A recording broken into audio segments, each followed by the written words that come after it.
विहारे नमः। श्री स्वामी हरिदास विजय तीर्थराम। प्रभु कृपा से इस दास ने कई कार्य सीखे आजीविका के लिए रुचि के अनुसार, किंतु अंत में उन्हें जो मेरे लिए उचित लगा वही किया उन्होंने मेरे लिए। सन 1984 की बात, कलकत्ता यूनिवर्सिटी में कॉलेज में थे और साथ ही साथ अपने एक मित्र की ऑडिट फर्म में ऑडिट का भी काम करते थे। कंप्यूटर चलन में नहीं थे, कैलकुलेटर बहुत नया नया था और अधिकांशतः हम लोग कैलकुलेटर का कभी उपयोग ही ना करते थे, भरोसा ही ना था उस पर। लाखों करोड़ों की रकम अपने हाथ की उंगलियों से बोलते हुए, और बड़ा सरल था यह सब। फर्मों की ऑडिट की, लोगों की, बैंकों की और जाना हानि लाभ क्या होता है। हानि लाभ के लिए ट्रायल बैलेंस बनाया जाता है।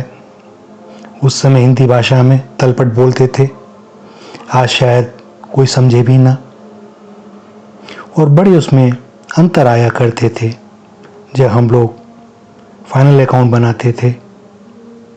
और उस अंतर को खोजना ही और अकाउंटिंग की गलतियों को खोजना ही हमारा एक कर्तव्य कर्म।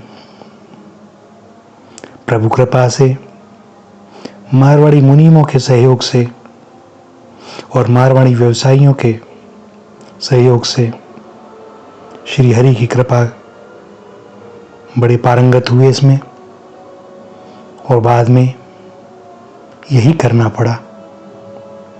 आनंद भी आता था हिसाब किताब करने में, लोगों की गलतियां खोजने में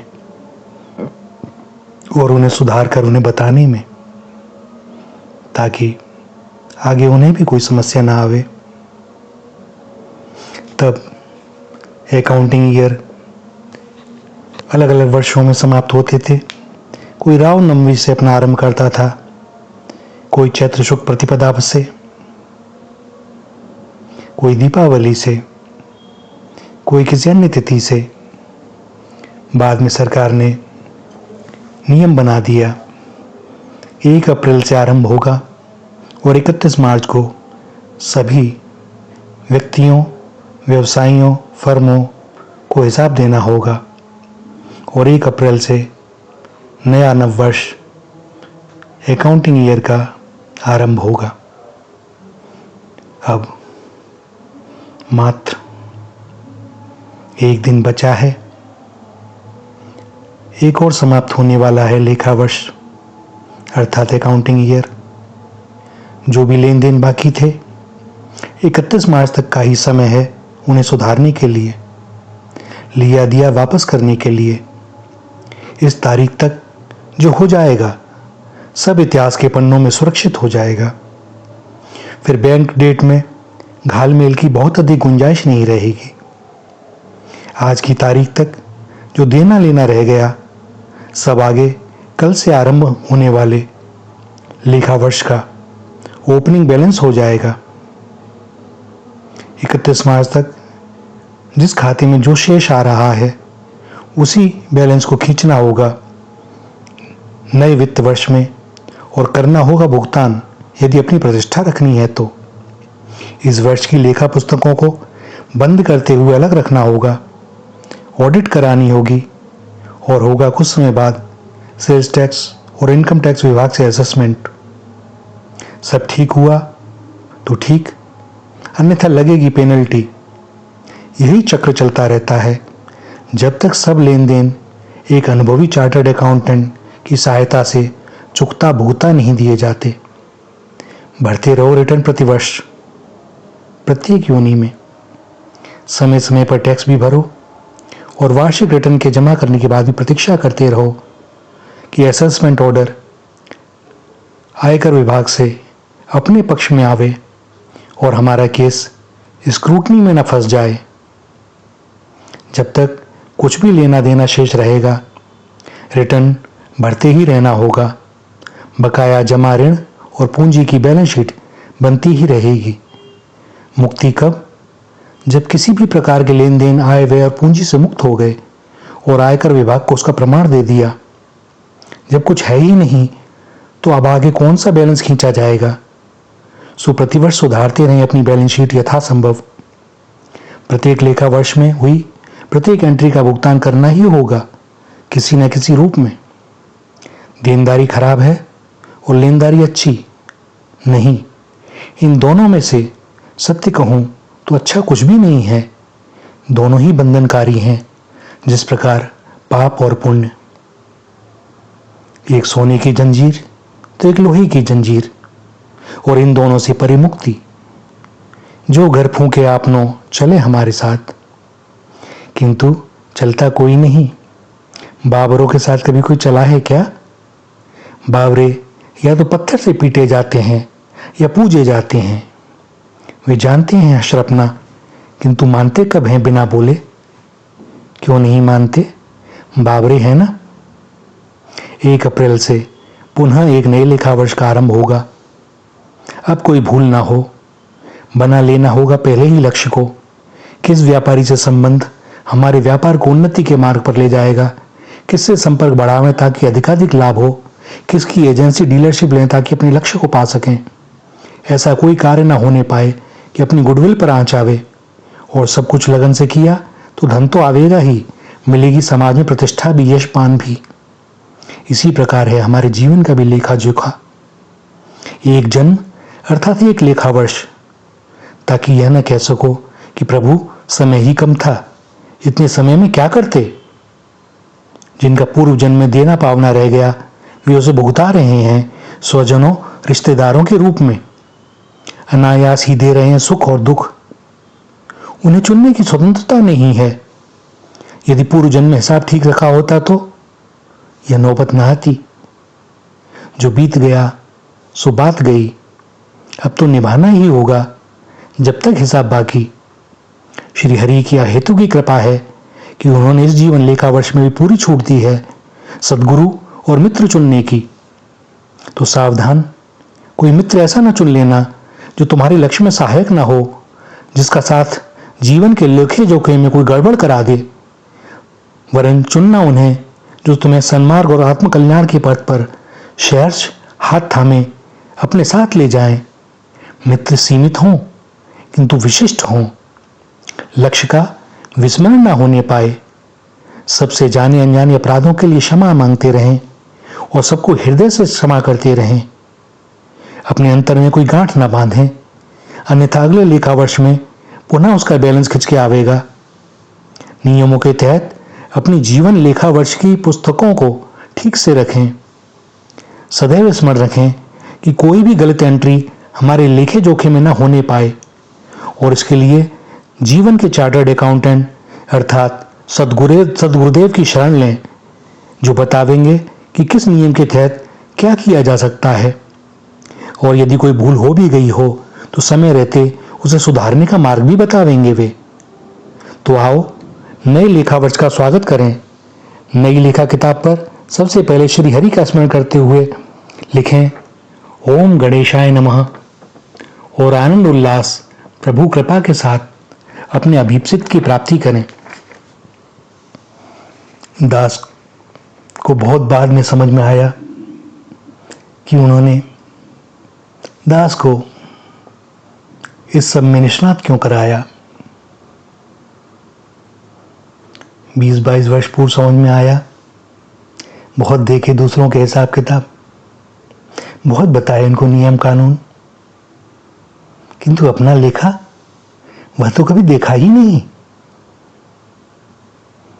सबसे ज्यादा आवश्यकता उसी को सुधारने की। अपनी ऑडिट हमें खुद ही करनी है और करते करते प्रभु कृपा से ऐसा हो जाए कि न डेबिट बैलेंस हो न क्रेडिट बैलेंस हो, बस वे हों और केवल वे ही रह जाएं। स्मरण रखना कि जब कोई आयकर अधिकारी या बिक्री कर अधिकारी जब हमारे व्यापार के हमारे ही द्वारा रखे गए खातों को पकड़ लेता है तो कैसा भय होता है। उससे बचने के लिए कहां कहां भागे भागे नहीं फिरते, किस किस से अपनी सिफारिश नहीं करवाते। 1 वर्ष के पकड़े गए खातों पर लगे जुर्माने को अदा करने में वर्षों लग जाते हैं और वह केस चलता रहता है, सदैव स्मृति बनी रहती है। तो अब चिंतन करना है, इस अमूल्य जीवन का जब श्री हरि हिसाब मांगेंगे तो क्या देंगे। श्री हरि ने जीवन दिया, सारी आवश्यकताओं की पूर्ति की, पग पग पर अनेक रूपों द्वारा प्रत्यक्ष सहायता की, और हमने क्या किया।